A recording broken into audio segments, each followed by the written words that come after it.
सोमवार का व्रत साधारणतया दिन के तीसरे पहर तक होता है। व्रत में फलाहार या पारायण का कोई खास नियम नहीं है, किंतु यह आवश्यक है कि दिन रात में केवल एक समय भोजन करें। सोमवार के व्रत में शिवजी, पार्वती माता का पूजन करना चाहिए। सोमवार के व्रत 3 प्रकार के हैं: साधारण सोमवार, सौम्य प्रदोष और 16 सोमवार। विधि तीनों की एक जैसी ही है। शिव पूजन के पश्चात कथा सुननी चाहिए। कथा: एक साहूकार था जिसके घर में धन आदि किसी प्रकार की कोई कमी नहीं थी, परंतु उसके कोई पुत्र नहीं था। वह इसी चिंता में दिन रात दुखी रहता था। वह पुत्र की कामना के लिए प्रति सोमवार को शिवजी का व्रत और पूजन किया करता था तथा सायंकाल को शिव मंदिर में जाकर शिवजी के सामने दीपक जलाया करता था। उसके इसी भक्ति भाव को देखकर एक समय श्री पार्वती जी ने शिवजी से कहा कि महाराज, यह साहूकार आपका परम भक्त है और सदैव आपका व्रत और पूजन बड़ी श्रद्धा भाव से करता है। इसकी मनोकामना पूर्ण करनी चाहिए। शिवजी ने कहा, हे पार्वती, यह संसार कर्म क्षेत्र है। किसान खेत में जैसा बीज बोता है वैसा ही फल काटता है। उसी तरह इस संसार में प्राणी जैसा कर्म करते हैं वैसा ही फल भोगते हैं। पार्वती जी ने अत्यंत आग्रह से कहा, महाराज, जब यह आपका परम भक्त है और इसको अगर किसी प्रकार का दुख है तो उसको अवश्य दूर करना चाहिए, क्योंकि आप सदैव अपने भक्तों पर प्रसन्न होते हैं और उनके दुखों को दूर करते हैं। यदि आप ऐसा नहीं करेंगे तो मनुष्य आपकी सेवा तथा व्रत क्यों करेंगे। पार्वती जी का ऐसा वचन सुन शिवजी कहने लगे, हे पार्वती, इसके कोई पुत्र नहीं है। इसी चिंता में यह अति दुखी रहता है। इसके भाग्य में पुत्र न होने पर भी मैं इसको पुत्र की प्राप्ति का वर देता हूँ, परंतु यह पुत्र केवल 12 वर्ष तक जीवित रहेगा। इसके पश्चात वह मृत्यु को प्राप्त हो जाएगा। यह सब बातें वह साहूकार सुन रहा था। इससे उसको न कुछ प्रसन्नता हुई न ही कुछ कष्ट हुआ। वह पहले जैसे ही शिवजी महाराज का व्रत और पूजन करता रहा। कुछ काल व्यतीत हो जाने पर साहूकार की स्त्री गर्भवती हुई और 10वें महीने उसके गर्भ से अति सुंदर पुत्र हुआ। साहूकार के घर में बहुत खुशी मनाई गई, परंतु साहूकार ने उसकी केवल 12 वर्ष तक की आयु जान कोई अधिक प्रसन्नता प्रकट नहीं की और न ही किसी को भेद ही बताया। जब वह बालक 11 वर्ष का हो गया तो उस बालक की माता ने उसके पिता से विवाह आदि के लिए कहा, तो वह साहूकार कहने लगा कि मैं अभी इसका विवाह नहीं करूँगा, अपने पुत्र को काशी जी पढ़ने के लिए भेजूँगा। अतः साहूकार ने अपने साले अर्थात बालक के मामा को बुला उसको बहुत सा धन देकर कहा, तुम इस बालक को काशी जी पढ़ने के लिए ले जाओ और रास्ते में जिस स्थान पर भी जाओ यज्ञ करते और ब्राह्मणों को भोजन कराते जाओ। वह दोनों मामा भांजे यज्ञ करते और ब्राह्मणों को भोजन कराते जा रहे थे। रास्ते में एक शहर पड़ा। उस शहर के राजा की कन्या का विवाह था और दूसरे राजा का लड़का जो विवाह कराने के लिए बारात लेकर आया था वह एक आंख से काना था। उसके पिता को इस बात की बड़ी चिंता थी कि कहीं वर को देख कन्या के माता पिता विवाह में किसी प्रकार की अड़चन पैदा न कर दें।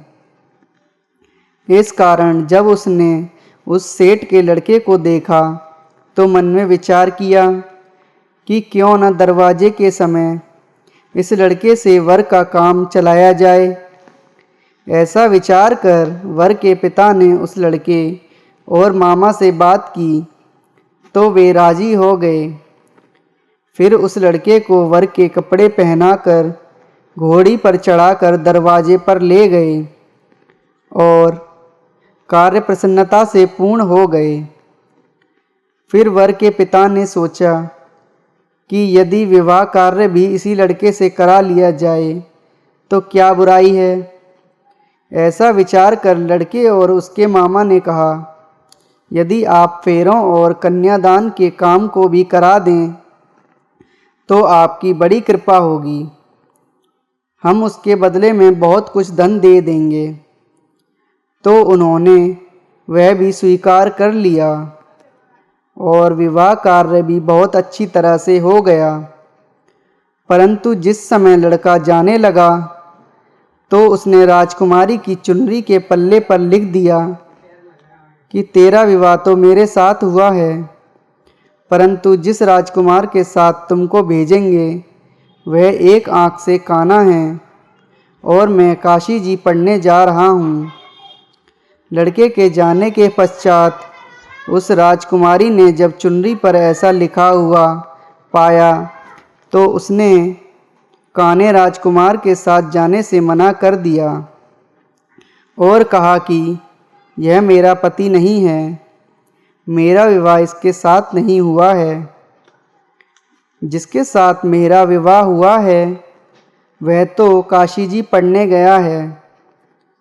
राजकुमारी के माता पिता ने अपनी कन्या को विदा नहीं किया और बारात वापस चली गई। उधर सेठ का लड़का और उसका मामा काशी जी पहुंच गए। वहां जाकर उन्होंने यज्ञ करना और लड़के ने पढ़ना शुरू कर दिया। जब लड़के की आयु 12 वर्ष की हो गई उस दिन उन्होंने यज्ञ रच।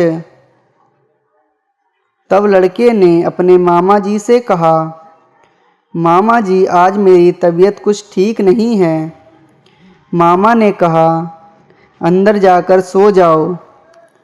लड़का अंदर जाकर सो गया और थोड़ी देर में उसके प्राण निकल गए। जब उसके मामा ने अंदर जाकर देखा कि वह तो मृत पड़ा है तो उसको बड़ा दुख हुआ और उसने सोचा कि मैं अभी रोना पीटना मचा दूंगा तो यज्ञ का कार्य अधूरा रह जाएगा। अतः उसने जल्दी से यज्ञ समाप्त कर ब्राह्मणों के जाने के बाद रोना पीटना आरंभ कर दिया। संयोगवश उसी समय शिव पार्वती जी उधर से जा रहे थे। जब उन्होंने ज़ोर ज़ोर से पीटने की आवाज़ सुनी तो पार्वती जी कहने लगीं, महाराज कोई दुखिया रो रहा है, इसके कष्ट दूर कीजिए। जब शिव पार्वती ने पास जाकर देखा तो वहाँ एक लड़का मृत पड़ा था। पार्वती जी कहने लगीं, महाराज यह तो उसी सेठ का लड़का है जो आपके वरदान से हुआ था। शिवजी ने पार्वती जी से कहा कि इसकी आयु इतनी ही थी सो यह भोग चुका। तब पार्वती जी ने कहा, हे महाराज इस बालक को और आयु दो, नहीं तो इसके माता पिता तड़प तड़प कर मर जाएंगे। पार्वती जी के बार बार कहने पर शिवजी ने उसको जीवन वरदान दिया और शिवजी महाराज की कृपा से लड़का जीवित हो गया। शिव पार्वती जी कैलाश चले गए। शिक्षा पूर्ण होने पर वह लड़का और मामा उसी प्रकार यज्ञ करते तथा ब्राह्मणों को भोजन कराते हुए अपने घर की ओर चल पड़े। रास्ते में उसी शहर में आए जहाँ उसका विवाह हुआ था। वहाँ पर आकर उन्होंने यज्ञ आरंभ कर दिया। तो उस लड़के के ससुर ने पहचान लिया और महल में ले जाकर उसकी बड़ी खातिर की। साथ ही बहुत दासियों सहित आदरपूर्वक लड़की और जमाई को विदा किया। जब वे अपने शहर के निकट आए तो मामा ने कहा, मैं पहले तुम्हारे घर जाकर खबर कर आता हूँ।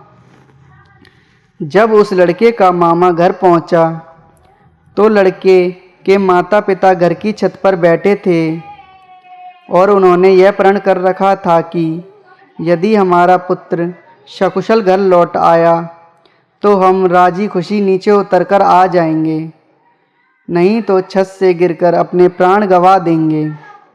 इतने में उस लड़के के मामा ने आकर यह समाचार दिया कि आपका पुत्र आ गया है। तो उनको विश्वास नहीं आया। तब उसके मामा ने शपथ पूर्वक कहा कि आपका पुत्र अपनी स्त्री के साथ बहुत सारा धन साथ में लेकर आया है। तो सेठ ने आनंद के साथ उसका स्वागत किया और बड़ी प्रसन्नता के साथ रहने लगे। बोलो शिवजी माता पार्वती की सदा ही जय हो।